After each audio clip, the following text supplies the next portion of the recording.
Bonsoir mesdames, messieurs, bienvenue, nous sommes ici en direct sur FR News pour votre émission FR News Europe, avec au programme ce soir le débrief du match entre Aston Villa et le Paris Saint-Germain. Bien sûr, on va tout voir, tout ce qui s'est passé dans ce match, donc dans cette émission, nous allons voir ça ensemble.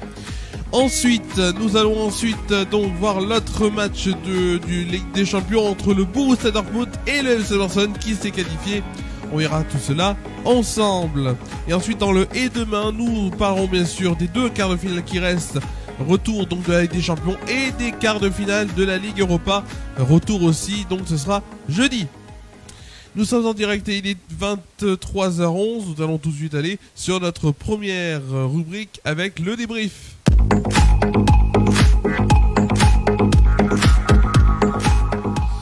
Et le débrief, on va commencer donc par ce débrief de Aston Villa, Paris Saint-Germain. C'est le Paris Saint-Germain donc qui s'est qualifié. Ils ont certes perdu 3-2 avec notamment, alors le PSG menait 2-0 même, 2-0 à la 27e minute. Alors déjà, ouverture du score d'Achraf Hakimi à la 11e minute. Ensuite, Nuno Mendes à la 27e minute, donc inscrit le deuxième but parisien. Mais Youri Tielemans, avant donc cette mi-temps, à la 34e minute, inscrit le but donc du 2-1. 2-1 pour Paris, certes, mais 2-1 quand même. Alors, ensuite, John McGreen, à la 55e minute, a égalisé dans ce match, et tandis que Ezri Konsa, lui, a mené l'Aston Villa face au Paris Saint-Germain, mais ça n'a pas suffi, puisque le Paris Saint-Germain, je vous rappelle, avait gagné donc 3-1 au Parc des Princes mercredi dernier, et donc grâce à cette victoire, 3-1 mercredi dernier, ça fait 5-4 pour le Paris Saint-Germain qui se qualifie pour la demi-finale, les demi-finales de la Ligue des Champions. Ils joueront soit face à Arsenal, soit face au Real Madrid, match qui sera à suivre demain et on en parlera dans quelques instants. Mais tout de suite, nous allons aller, alors bien sûr, avant, oui, un petit débrief quand même. Et pour vous dire aussi que le Paris Saint-Germain a souffert dans les derniers instants du match, mais ils ont été solides, ils n'ont pas rompu comme on dit. Et c'est aussi un peu ce qu'on voit du Paris Saint-Germain cette année. Ils n'ont toujours pas perdu en Ligue 1, ils sont toujours invaincus. Et voilà, c'est une saison assez extraordinaire pour le Paris Saint-Germain qui est en finale de Coupe de France face à Reims, qui est donc largement leader de la Ligue 1 et même champion donc à quelques journées de la fin. Et voilà, c'est un Paris Saint-Germain qu'on retrouve et qu'on a assez surpuissant, alors que les stars, dites stars en tout cas, Kylian Mbappé, Lionel Messi ou encore Neymar sont partis depuis, et donc maintenant ce n'est plus réellement un collectif de stars, mais plus, ou du moins des individualités, mais c'est plus un collectif de joueurs très talentueux qui sont donc au Paris Saint-Germain donc cette année. Allez, tout de suite on va aller sur l'autre résultat, l'autre match de Ligue des Champions de ce soir.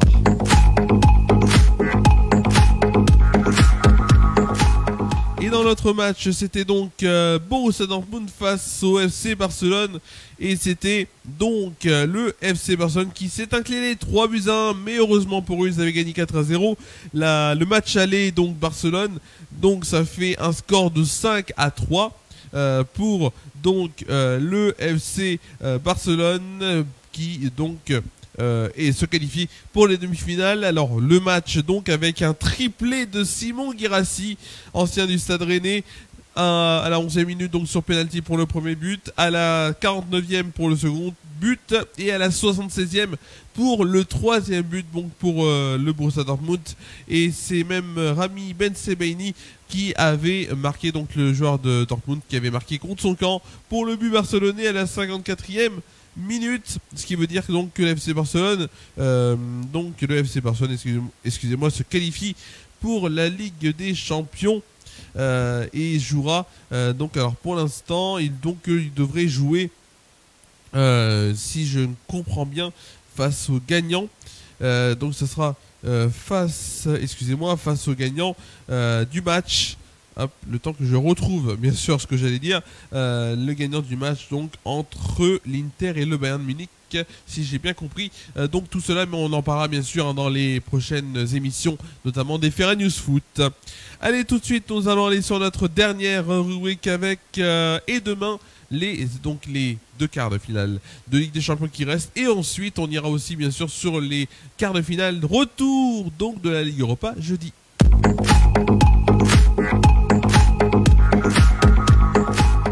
Et nous allons tout de suite donc voir tout cela avec, on va commencer donc bien sûr par les deux demi-finales qui restent à jouer en Ligue des Champions avec Real Madrid face à Arsenal. C'était donc match aller gagné par Arsenal, donc à Arsenal en Angleterre 3-0. Le Real Madrid qui devra faire son retard et même marquer donc 4 buts d'écart pour se qualifier. Ensuite, l'Inter de Milan-Bayern, c'était un peu plus serré. L'Inter de Milan qui s'était imposé en terre bavaroise 2-1. Ils joueront à domicile. Ils ont l'avantage du score, mais attention, le Bayern de Munich n'a jamais dit son dernier mot. Ensuite, on passe à la Ligue Europa et les quarts de finale retour également avec à 21h la Lazio qui va recevoir Bodo Glimt. Bodo Glimt qui s'était imposé à domicile 2-0. Lyon, l'équipe française Lyon, l'Olympique lyonnais va donc en terre anglaise rencontrer Manchester United à Old Trafford et match 2 buts partout au terme du temps réglementaire. Donc dans le match aller, on verra bien sûr si Lyon arrive à se démarquer et à se qualifier pour les demi-finales, mais ça risque d'être compliqué, mais compliqué n'est pas impossible. Ensuite, dans le match entre l'Eintracht Francfort et Tottenham, au match à Lille, il y avait eu un but partout, et donc tout reste à faire dans cette rencontre, comme Athletic Bilbao Glasgow Rangers, alors que Glasgow Rangers a un petit point d'écart, un petit but d'écart face à l'Athletic Bilbao. Attention, puisque c'est en plus donc en Espagne. Glasgow Rangers, on espère, ou du moins ça va être un beau match encore, un beau match donc entre ces deux équipes et même des beaux quarts de finale qu'on peut se dire en Ligue Europa. C'est la fin de cette émission. Juste avant, bien sûr, de se quitter, on se retrouve demain pour Flash Actu Good Vibes midi en direct de 11h30 à midi sur Déclic Radio et en vidéo ici sur la page Facebook FR News. Ensuite, on aura bien sûr donc le grand live en direct ici, bien sûr en direct avec cette nouvelle chanson, du moins cette chanson que je vais vous chanter, notamment certaines qui seront pour la fête de la musique. Ensuite, nous aurons donc dimanche soit à 23h30 ou lundi à 19h et faire un news foot, puisque je vous rappelle, alors je vais aller voir le derby en plus et je vais rester sur Saint-Etienne le dimanche soir. Donc soit je le fais de Saint-Etienne, soit je le fais d'ici, mais ce sera le lundi à 19h en direct, quoi qu'il arrive, bien sûr, sur FR News. Voilà, merci à vous d'avoir suivi cette émission et aussi le JT. Le JT ne sera pas présent lundi puisque c'est férié et que j'ai envie de m'alléger un peu le calendrier. Donc lundi, pas de JT. Merci à vous d'avoir suivi cette émission donc des FR News Europe. On était très heureux, j'étais très heureux de vous proposer. Bien sûr, ça sera de retour en direct, donc ce sera de retour pour FR News Europe, lors des demi-finales de la Ligue des Champions. Merci à vous d'avoir suivi cette émission, passez une très bonne soirée, prenez soin de vous et de vos proches. On se dit à demain sur FR News pour deux rendez-vous, Flash Actu Good Vibes midi, 11h30 midi et le grand live 21h à 20h30. À demain.